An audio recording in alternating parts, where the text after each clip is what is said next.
Bonjour et bienvenue à vous, Sabrina Deleri. Votre maman, Patricia, a 82 ans. Elle vit dans un EHPAD parisien, un EHPAD public depuis 2018. Avez-vous le sentiment que cette structure lui offre une dernière partie de vie digne ? Bonjour Thomas. Digne, oui, parce que l'équipe en elle-même n'est pas maltraitante. Le problème, qui est pour tous les EHPAD, qu'ils soient privés ou publics, c'est le manque de moyens. Ouais. Moi, le choix de l'EHPAD s'est imposé car j'ai eu un accident. Donc, j'avais besoin d'aide pour m'occuper de ma maman. Mais il faut de la présence. Il faut que les familles soient présentes. Le manque de moyens, le manque de temps que le personnel a, il faut combler ça et les familles doivent venir pour accompagner nos parents dignement. Vous la sentez heureuse, votre maman, là-bas ou pas ? C'est difficile.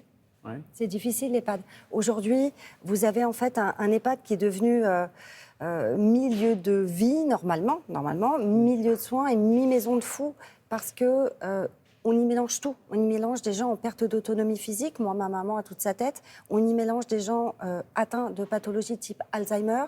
Et comme la psychiatrie est aussi un secteur totalement dévasté, à partir de 60 ans, les personnes atteintes de lourdes pathologies, hop, on les met en EHPAD. Et donc, ça fait un cocktail d'étonnants. Ça devient, entre guillemets, le déversoir, en quelque sorte. Ouais, c'est ça. Mais donc, il y a une vie sociale possible pour elle. À quoi ressemblent ces journées ? Moi, ma maman, elle a pris cher après le confinement. Aujourd'hui, elle reste totalement isolée dans sa chambre. Eh ouais, ils ont été... les restrictions étaient tellement fortes. Ils sont restés des mois, alors que nous, la population, on avait été un petit peu relâchés. Mais en EHPAD, ils sont restés enfermés. Donc, moi, maman reste isolée. C'est télé toute la journée. Et puis le passage. Mais c'est son choix pour le coup, c'est pas le personnel qui lui impose de rester dans sa chambre. Tout à fait. Ouais, c'est son choix, elle. Alors attention, aujourd'hui vous avez encore des EHPAD qui, 2 ans après le début de la crise, appliquent des restrictions de visite. Vous avez encore des familles qui ne peuvent pas accéder à leurs parents, Covid ou pas. Parce que maintenant, avec l'habitude de refermer les portes qu'on a pendant le Covid, vous avez des EHPAD qui ferment le week-end parce qu'ils n'ont pas assez de personnel pour contrôler les passes sanitaires. Donc on se sert du Covid en quelque sorte pour compenser le manque de personnel. Tout à fait. Je peux vous demander combien ça vous coûte par mois ou pas, cet EHPAD ? C'est Paris. Donc moi, c'est net 3 000 € par mois. 3 000 € par mois. Vous avez donc dans ces 3 000 €, donc déjà, on a une petite part d'APA. C'est donc le Conseil général qui nous donne d'aide sur la dépendance. Sinon, la facture sera à 3 600 € par mois. Et on est parmi les moins chers, parce qu'on est sur un EHPAD public. Oui, puisque sur Paris, bien évidemment, les loyers sont très chers. Donc ça se répercute sur le coût de l'hébergement. À titre de comparaison, des grands groupes qui sont dans l'actualité, on va en parler, mais bien sûr, vous avez des prix qui s'étalent de 8 000 à 12 000 €. 8 000 à 12 000 € par mois, on parle bien par mois. Beaucoup de Français ont été très choqués précisément par les révélations faites dans le livre Les Fossoyeurs. Est-ce que vous avez été surprise, vous, de ce que vous avez lu là-dedans ? Surprise de la maltraitance institutionnelle ? Non. Pourquoi ? Parce que cette maltraitance, elle est là depuis 30 ans. On le sait tous. Donc, quand on a vu les politiques tomber de l'armoire, c'était d'une hypocrisie sans nom. Moi, j'ai Madame Bourguignon qui m'a personnellement attaquée, ce que j'ai trouvé absolument minable. Ministre en charge du dossier. Hein, tout à fait. Avec des calomnies. Donc, on m'attaque moi parce que je dénonce cette maltraitance du secteur. J'ai trouvé ça complètement fou. Ce qu'on découvre, par contre, dans le livre, c'est un système extrêmement bien organisé, de type mafia, finalement, d'un système qui fait tout pour faire du pognon. Il faut dire les choses telles qu'elles sont. Mais derrière, vous avez, on découvre l'envers du décor et la différence, puisqu'il y a eu beaucoup de livres sur la maltraitance en EHPAD. Oui, c'est ça, on a l'impression que tous les 3, 4, 5 ans, c'est comme les banlieues, on redécouvre les maisons de retraite, on redécouvre les banlieues, tout le monde pousse des cris d'orfraie et puis derrière, il ne se passe rien. Pourquoi ? Est-ce qu'il n'y a pas une responsabilité des familles aussi là-dedans ? Bien sûr, mais bien sûr. Aujourd'hui, en EHPAD, on estime déjà entre 10 et 20% les familles qui sont présentes. Vous avez aussi... Ça veut dire qu'il y a 80% de familles qui ne s'en occupent pas du tout, qui ne sont pas du tout présentes, c'est ça ? Vous avez des résidents qui sont seuls. En public, vous avez beaucoup de gens qui viennent de la rue également, donc ils sont vraiment très seuls, très isolés. J'en profite pour remercier aussi les associations qui viennent visiter ces personnes, qui viennent les accompagner. C'est vraiment un petit rayon de soleil.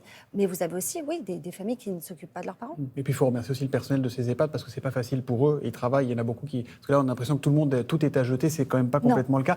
Le patron d'Orpea, il a été limogé hier. Hier soir, on a appris ça. Le directeur général d'Orpea, lui, va être convoqué par Madame Bourguignon, que vous évoquiez tout à l'heure au nom du gouvernement. Alors chez Orpea, on dit attention, Philippe Charrier part, mais ça ne veut pas dire qu'on reconnaît qu'on est coupable. C'est un signe de bonne volonté. On va attendre les enquêtes externes, internes, c'est tout ce qui est mené. Qu'est-ce que vous attendez, qu'est-ce que vous espérez de ce rendez-vous gouvernemental demain ? Ben justement, on a des doutes parce que là, par exemple, l'enquête flash qui a été menée à l'ARS sur notamment l'EHPAD des Bords de Seine. Tout à fait. Elle n'a duré que quelques heures. Oui. Donc ça, c'était sacrément flash. Ils n'ont interrogé que le personnel, pas les résidents, pas les familles. Nous, on ne compte pas. Oui, mais on sait bien que ce n'est pas avec une enquête flash de 24 heures qu'on va régler le problème. C'est un problème qui est beaucoup plus important et qui va au-delà d'Orpea, d'ailleurs. Tout à fait. Qu'est-ce que vous attendez des politiques? Qu'est-ce qu'il faut faire maintenant? Il y a beaucoup d'aides publiques, il y a beaucoup d'argent qui est distribué pour les EHPAD. Est-ce qu'il faut couper le robinet ou est-ce que ce serait pire que tout? Non, on n'est pas contre le lucratif. Aujourd'hui, le lucratif peut exister, mais quand vous payez 12 000 balles par mois, vos parents ils mangent du caviar tous les matins. Donc en fait, on veut plus de transparence, du suivi sur l'utilisation des fonds publics. Et nous, on milite avec Laurent Garcia, avec Victor Castanet. On a créé, tout à fait, l'Observatoire du grand âge, l'OGRA, qui, on l'espère, pourrait devenir un organe indépendant pour contrôler et évaluer les EHPAD. Pas les politiques, pas les parlementaires. Ça, il faut que ça s'arrête. Ouais. Aujourd'hui, un député a le droit d'aller dans un EHPAD. Donc là, il demande à y aller, mais ils peuvent. Ouais. Sauf que, qu'est-ce qu'ils vont contrôler? Quoi? Où? Pourquoi? Donc non, il faut que ce soit suivi, organisé. Il faut qu'on entende aussi dans ces inspections la parole de tous, les soignants, les familles, les résidents. Et on espère que Mme Bourguignon, plutôt que des invectives, nous reçoive avec Victor, avec Laurent, moi-même. Vous demandez à être reçu, vous. Tout à fait. Ouais. Pour parler du livre, parce que moi, j'entends beaucoup, si les faits sont avérés, mais les faits sont avérés. C'est-à-dire qu'il a des témoignages, 250, des noms, des gens qui ont témoigné en leur nom, des plaintes vont commencer à être déposées dès la semaine prochaine, il a des enregistrements. Donc, les faits sont là. C'est à eux de se justifier. Après, il y a une enquête, il y a plusieurs enquêtes qui sont en cours et qui diront effectivement, d'un point de vue judiciaire, ce qui est acté et ce qui ne l'est pas. Je reviens sur cette question des familles. Est-ce qu'il n'y a pas aussi une responsabilité des familles, notre responsabilité à tous? Est-ce qu'on n'est pas dans une société où trop souvent, au lieu de s'occuper de nos vieux, on s'en débarrasse, loin des regards? Je ne suis pas d'accord. Dans le sens où... Alors, ça peut arriver, des familles qui mettent leurs parents en EHPAD parce qu'elles se trouvent des excuses, trop de boulot, les enfants, ok. Mais pas moi. Pas nous, pas les familles qui sont à mes côtés, le cercle des proches aidants en EHPAD. Ce que je veux dire, c'est... Moi, j'ai eu un accident, j'ai perdu ma main. J'ai gardé ma maman à domicile pendant 6 ans.